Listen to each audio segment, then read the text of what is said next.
Hey there, motorcycle enthusiasts. One of the most frequent questions you ask us is, how do I replace this diaphragm on the slide if it's scratched or damaged? So far, we haven't actually made a video on that topic, but that changes now. We're starting a whole series on this, so you can see how to replace the diaphragm on your motorcycle. Now, of course, the question arises, when do I even need to replace this diaphragm? I always say in our videos that you should carefully check the diaphragm, and now you might find a spot that looks like this one here. You can see that it's already damaged on the surface. I always run my glove or finger behind it so you can clearly see the damaged spot. And when I find damage, I use a small, strong flashlight to shine behind it.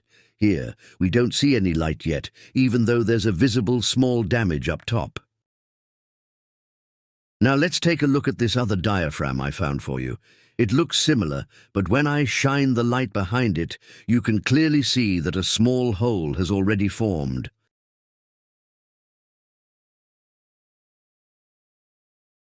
You often find these spots in different areas. Here on the surface, it already looks a bit worn as well. When I shine the light here, you can see a tiny hole. It's a bit of work, but I can tell you that when it looks like this, even if no light shines through yet, it usually won't take long before a small hole forms.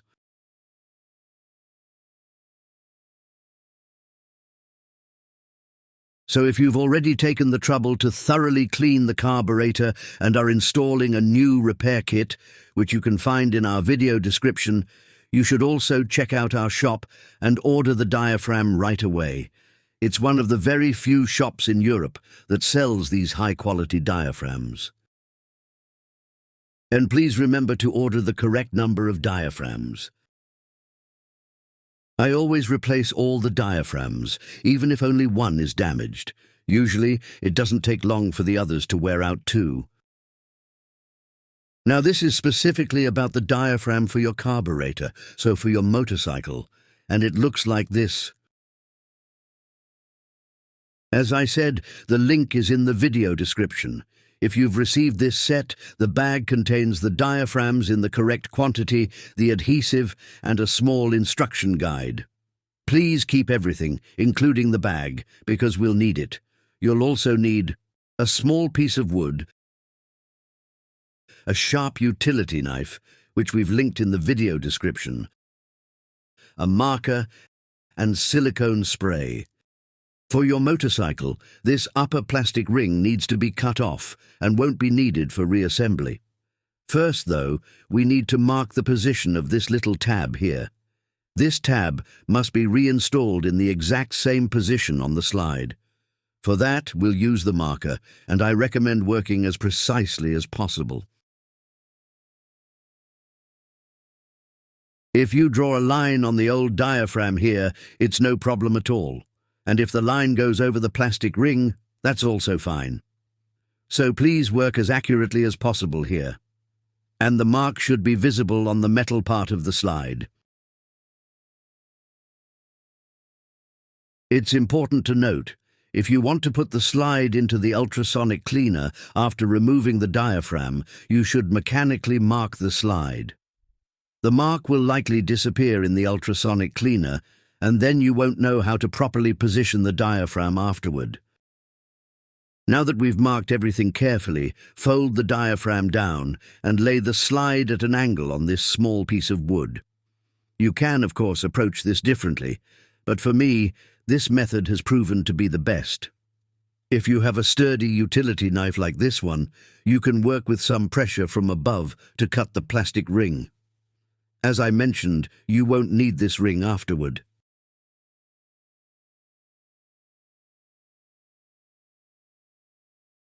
You can also use a pair of side cutters, but I find I can make good progress with this method. It's almost cut through. Now I'm cutting from the other side. The diaphragm is damaged anyway, so if it tears, it's no big deal. Here is the lower ring made of metal, Sometimes it's plastic, so you'll need to be more careful. Please don't damage the lower ring, so work cautiously. Now the plastic ring is open. We can remove it now.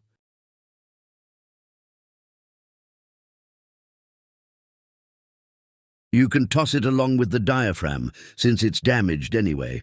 Now you have your slide with the mark. It's super important to clean it again thoroughly, so the new diaphragm can adhere properly. As you can see, I made a small scratch on the lower ring. If that happens to you, please carefully sand it with sandpaper to smooth it out.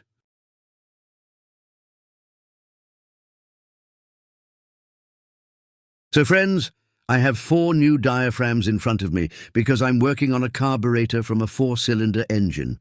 I'll take one, and the first thing you need to check is if the edge is facing downward. Sometimes, during packaging, it gets pushed in the opposite direction. If you install it like this, you'll have a problem, because the diaphragm won't fit into the groove of the carburetor. The other side looks a bit different. I just wanted to point that out.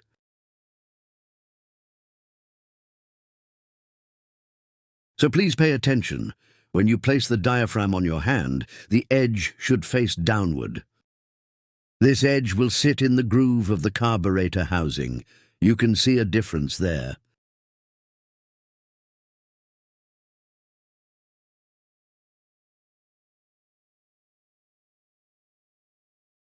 Now you can try fitting it without adhesive. It's a bit tricky and takes some practice. The diaphragm needs to be placed with the tab at the marked spot. It helps if someone holds the slide for you while you work. If you have someone to assist, it's much easier. If you use a vise, be very careful not to damage the slide.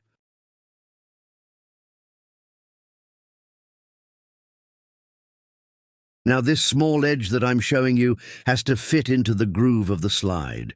All of this needs to be in the right position. Keep in mind, you'll also be adding super glue. You need to be aware that the glue starts to set quickly, so you don't have much time to adjust the position. One important note, the glue doesn't affect this surface, but please avoid getting it on the diaphragm itself. That would create a hard spot, which wouldn't be flexible anymore, and the diaphragm would wear out much faster.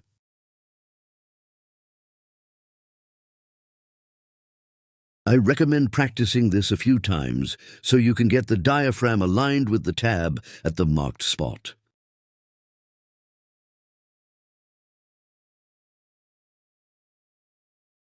Once you've applied the adhesive, there's no second chance. It has to work on the first try. Okay, friends, moving on. In the meantime, I've done 2 things. I cleaned the entire upper part, including the groove and the lower plate, with brake cleaner to remove any grease. If needed, you can also use glass cleaner.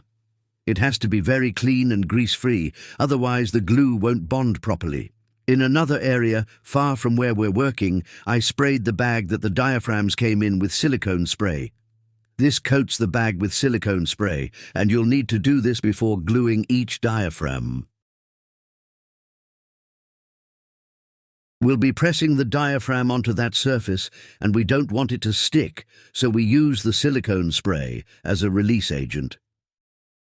Now take your slide. As I mentioned, it must be completely clean, and grab the superglue that came with your kit. The diaphragm is ready and checked, and you have it ready to go in the correct position. Personally, I start applying the glue opposite the mark. As I slowly rotate the slide, I eventually see the mark again and know that I'm almost done applying the glue. The glue needs to go into the groove all the way around, and also on the lower plate here, roughly in the middle. A thin layer of glue is enough. Not too close to this edge or that edge. It should be applied around the middle. I'm going to do this carefully now. Take your time, no rush. So I start from the opposite side of the marking, and now I apply the glue thinly into the groove. Try to do it without too many interruptions. If there's a small gap, it's not a problem. Just apply a thin layer, that's enough. Now I can see the marking over here, so I know I'm almost all the way around. Then once more, as I said, in the middle here, add a thin layer of glue.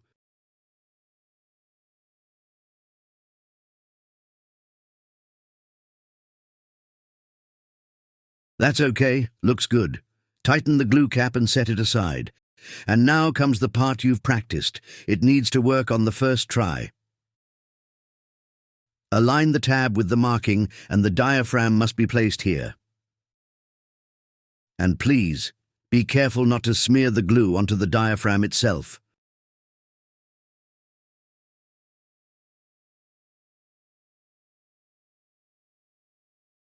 So this is how it looks now. It worked perfectly. Now fold the diaphragm back down very carefully. Now place it on the surface that we sprayed with silicone spray. Now press the diaphragm down for 1 minute. This means applying steady pressure from above for a full minute.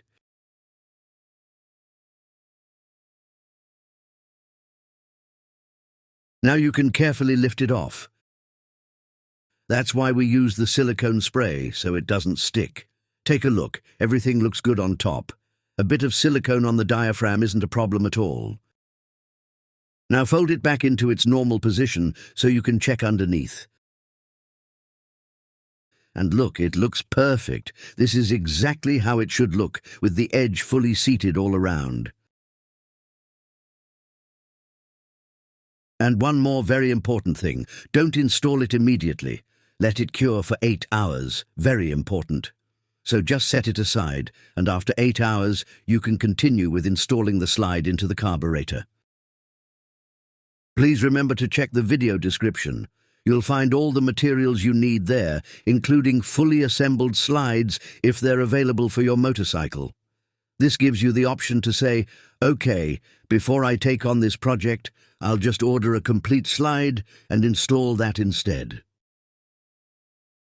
So friends, that's it from us for today with this video. As always, I hope you enjoyed it and found it helpful. I wish you much success with your project and lots of fun wrenching. See you in the next video. Later, Gator.